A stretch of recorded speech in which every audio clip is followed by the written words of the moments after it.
Hello everybody, my name's Zahir and I want to welcome you all to my channel Plants and Paints. Today we're going to be talking about the care and maintenance for the Anthurium Veitchii, which is this plant here.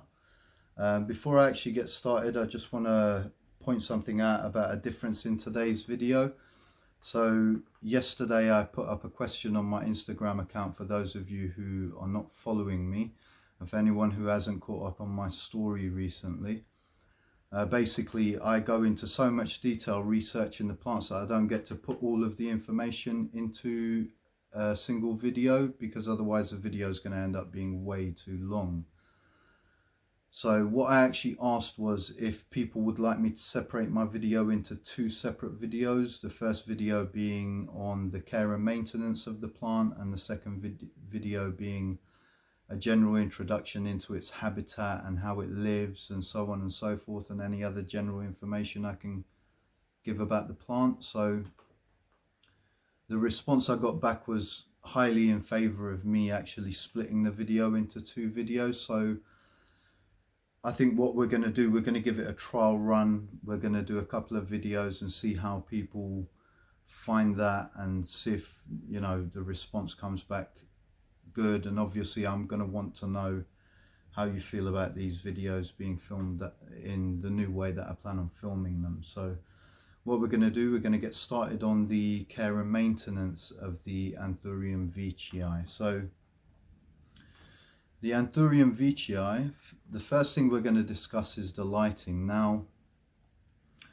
for the Anthurium Veitchii to thrive in a home environment, you're going to need to provide it with medium to bright indirect lighting.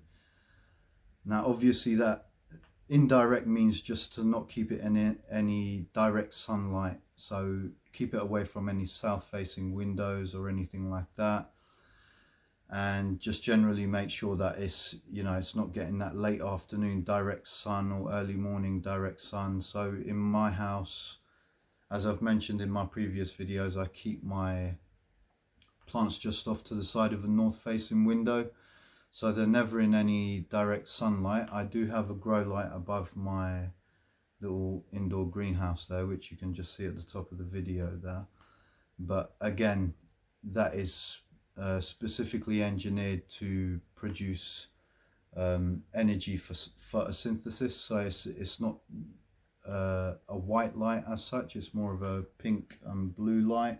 It does have white light in there, but I can dial that down on the light, so not very stressful for the plants. And over the time that I've used it, my plants seem to fare really well to it. I mean, to be honest, in the time that I've been using it, I've got several plants that I've kept for myself, and they're producing new leaves way faster than generally they're producing them sitting in my north facing window. So giving it bright indirect light during the growing period is going to be ideal for the plant. Now during the winter period, you're probably going to find that you're not going to get as much light readily available to you, so it's not going to react too badly to being in a lesser lighting condition, because during the winter period the plant actually goes dormant, so it won't be producing any new leaves, and the lighting in the day gets shorter, which in nature it will be used to. So, you know, don't fret too much if, you know, during the winter period you're thinking to yourself, is the plant getting enough light? Because it's grown to be able to tolerate those low lighting conditions during its dormancy period, so you don't have to actually cater for that extra light requirement unless you actually want to keep your plants growing throughout the year, which personally I find to be quite difficult. You know, if a plant has a dormancy period, it wants a rest, it's going to need a rest at a particular time of year, so try and let it follow its own process as much as possible. So that is the lighting. What we're going to do now is we are going to move on to the watering. Now watering your Veitchii is key to keeping a happy plant. So what you actually want to do is you want to make sure that you've got a lightly but evenly moist potting mix. during the growing season, which is March through to late September. What you want to do, you want to create a habit for yourself to check the potting medium on a regular basis. And what you can do this by lightly digging your finger into the potting medium, just going down maybe a couple of inches, just to make sure that it still has an even level of moisture throughout there. This one actually needs watering. I watered it about 3 days ago. It seems to be drinking quite a lot. The charcoal's making my fingers go black. So yeah, just monitor your plant on a regular basis. Make sure that you are keeping it evenly moist. Other things you can do to check that moisture, if you don't trust sticking your finger in there, that's going to give you an adequate amount of information as to whether it actually needs watering or not, is you can use a moisture probe. You can buy these quite readily on Amazon or eBay, and they're relatively inexpensive. And if you're an Anthurium collector or an aroid collector, then I would suggest the amount of money that you're spending on the plants themselves, the probe is relatively inexpensive and can save you a lot of stress and worry as to whether you think that plant actually needs watering or doesn't need watering. I'm fairly used to my watering regime when it comes to my plants, and I'm pretty much watering every day. I just have a habit because, you know, I can have anything up to 150 plus plants in my house at any given time. So I just generally will go around and check everything on a daily basis. I will remember what I watered yesterday or the day before, and then I will check the other ones to see how they are, see if they need watering, and so on and so forth. Your watering needs for your Veitchii will vary depending on the time of year that you're in and the ambient temperature and humidity level in your home. So, you know, if I'm saying to you that I water my plants every 3 days, that necessarily isn't going to be the same requirement for you. So I would suggest just make sure that you're checking your plants on a regular basis. Just as an example, during the summertime, you might be watering every 2 to 3 days if you've got quite a light and airy potting mix, because it's going to dry out very quickly. Whereas in the winter time, you might find that the moisture level in the potting mix is going to last you significantly longer. So you might end up watering every 10 days to 2 weeks during that period of time, because it's not drinking as much, it is gone dormant. And also you just want to make sure during that time that you actually are not over watering it, because the last thing you want is to be putting too much water in at a time where your plant is actually not really drinking any of that. Take time to physically get to know your plant, know your potting mix. So checking it on a regular basis. How does the plant look? How do the leaves look? Do they look like they're getting parched? Is the potting mix really dry? You'll find that your plants, they have a language, if you like, of their own, where they will let you know in most scenarios whether they are needing water or not. And the more you familiarize yourself with that, the less likely you are to actually get anything wrong in concerns to keeping your plant happy. And I'm sure anyone with an aroid obsession like myself, the amount of money that we spend on this as a hobby is staggering. You know, I've spent copious amounts of money to create my own collection, and the last thing I want to do is create a situation where my plants are suffering due to not knowing their requirements enough. So watering is one of those things you definitely should be familiarizing yourself with. When watering your Veitchii, don't use tap water straight from the tap. Obviously the chlorine in the water and any other elements in there are going to damage your plant. Also, you've got the cold shock, which will send your plant into a period of time where it's not going to develop any further. So try to allow the water to get up to room temperature. I would advise against using tap water altogether unless you have a filter.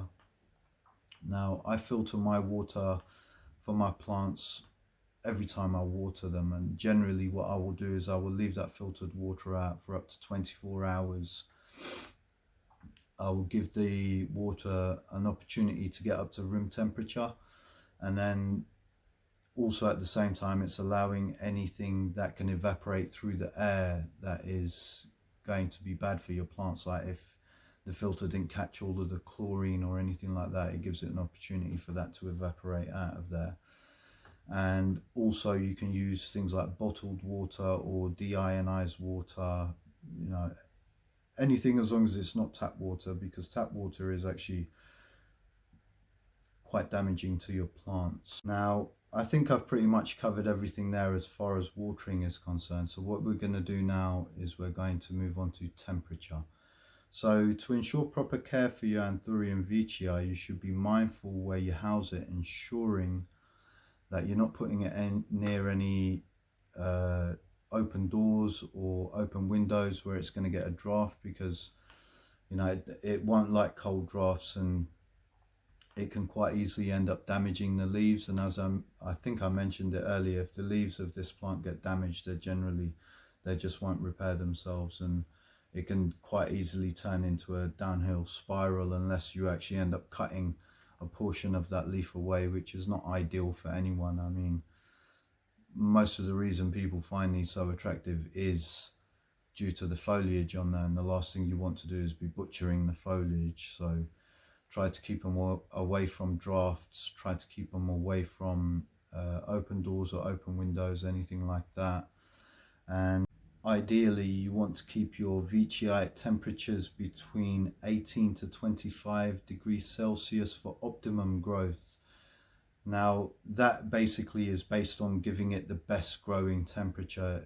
The temperature can fluctuate slightly from that, so anything up to 30 degrees it can quite happily live in, and anything down to as low as 15 degrees, but I wouldn't let it get lower than 15 degrees. This plant in general really doesn't like temperatures below that, and it will actually end up damaging the plant and even killing the plant within relatively short space of time. So do try to keep the temperature within those parameters to ensure that you're keeping the plant happy and healthy. Also, you want to protect your veitchii from unnatural air circumstances, so things like heaters. You don't want to have heaters too close to them. You don't want to have fans too close to them, so anything like this can end up damaging the plant.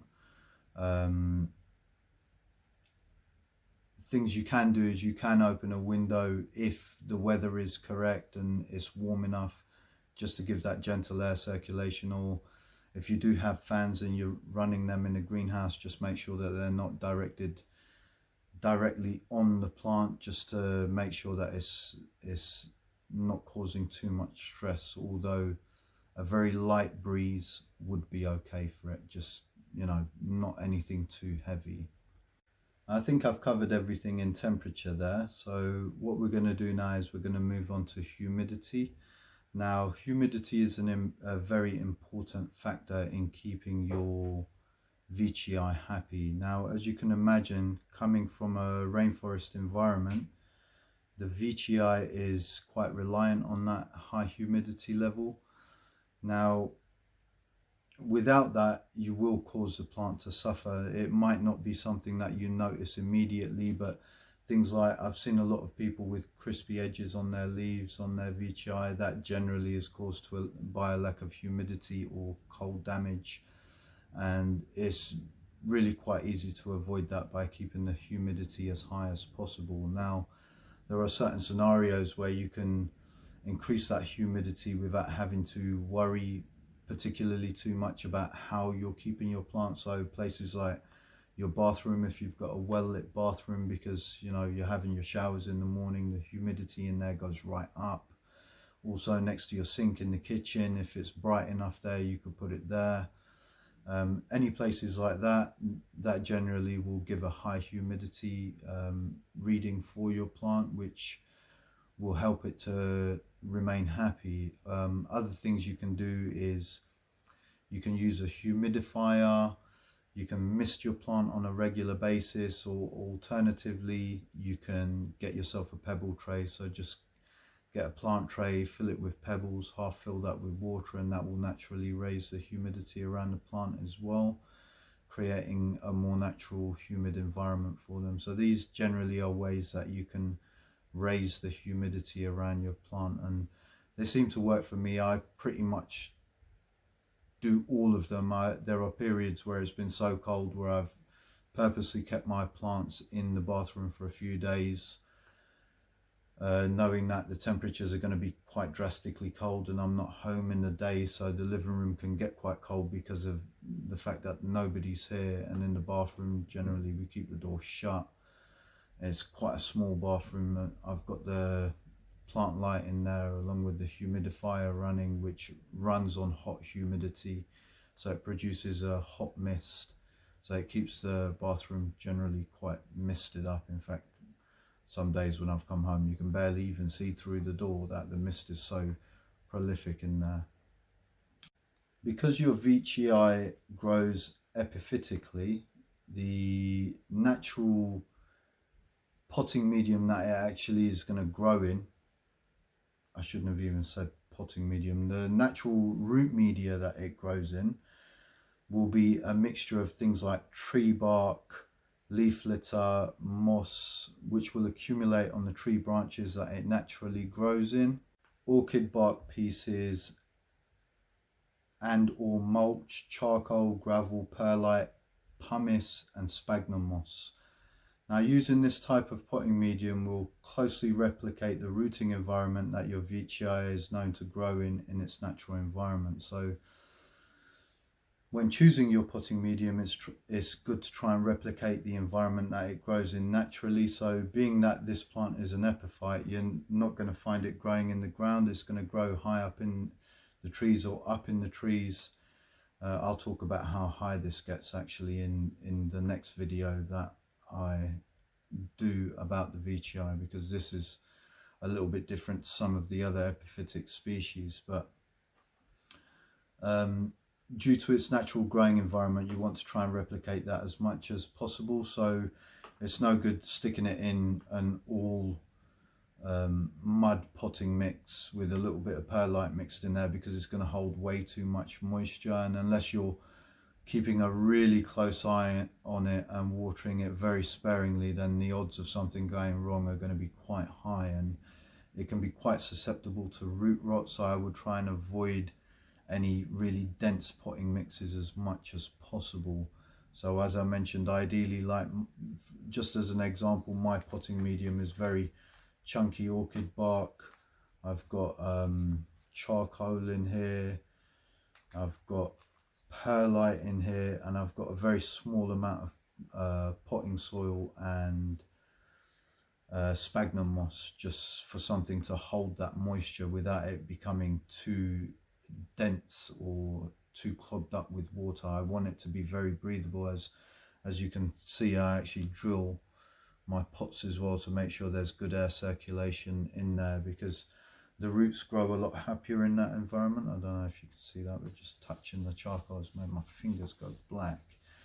So yeah, just try and keep that potting mix as close to its natural environment that it will grow in as much as possible, and you'll find that you'll end up with a lot happier plant. I mean, you can see from my plant that generally this is very happy looking, you know, nothing wrong with it, looks very happy. And that's the potting mix I use. I do use a rooting hormone with them when I get them new, just to give them a little bit of a boost in the beginning to help develop their roots, because a lot of the plants that we get from abroad, they spend so long in shipping that the roots do tend to suffer a little bit. So I do try to repair that as quickly as possible, or rather address that as quickly as possible, so that the plant has the best opportunity to thrive in as little time as possible. So that is the potting medium. Now finally, what we're going to do is we're going to talk a little bit about fertilizers. Now, anthuriums enjoy a regular but heavy diluted heavily diluted fertilizer regime. So what you want to do is you want to probably during the growing season, particularly during the growing season, I wouldn't suggest that this needs any fertilizer over the winter period, and if you do fancy fertilizing it, I would probably just do that once over the 3 months of cold. But during the growing season, I would say maybe fertilize this once a month, but at a quarter dilution rate to what the manufacturers are suggesting. So if the manufacturer suggests to you to put 10 mil in 1 litre of water, I will put 2.5 mil in 1 litre of water. And the idea behind doing it once a month is just to make sure that you get a couple of waterings in between where you're watering with just plain water as well, just to make sure that if there is any nutrient build-up in there, you're giving an opportunity for that to be diluted down or even removed from the pot, but mainly specifically to dilute it down to make it more readily available to the plant so that it can take that nutrient without there being a significant build-up within the potting medium. So once a month should be sufficient for this particular plant. So that's my general care and maintenance. Now, as I mentioned earlier, I will be doing another video where I'm going to detail about the origins of the plant and a little bit of general information. I've written up a ton of stuff about this, so I'm actually really looking forward to recording that video, which I'll probably be doing in about 2 days time. So it should be up on Wednesday, at the latest Thursday. So I hope you've enjoyed my video today. I've really enjoyed filming this. The Anthurium Veitchii, or rather also known as the King Anthurium, is one of my favourite Anthuriums actually. Really beautiful plant. I love the ribbing of the leaves and, you know, the general monstrosity size that these leaves get to. Absolutely staggering and really pretty to look at, especially as they mature.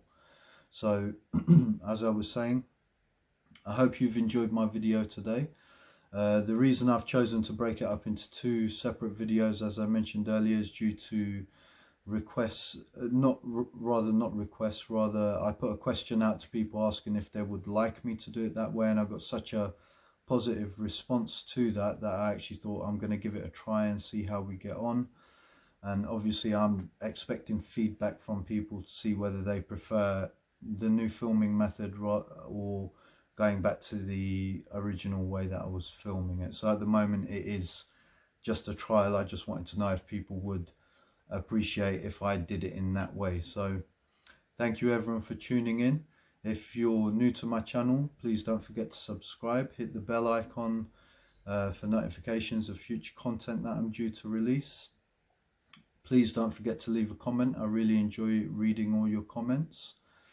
For anyone who's voted for this week's video, because I did put a vote up on my Instagram account for several different plants as per usual, and this week the Veitchii won the vote, so thank you for everyone for voting for this. I can tell by the way that the votes went that there are a significant amount of people who are waiting for the care and maintenance video on this, so I hope you've enjoyed this video today. I look forward to making a lot more future content for you. My name's Zahir, this is Plants and Paints, and I'll see you again soon. Take care, bye bye.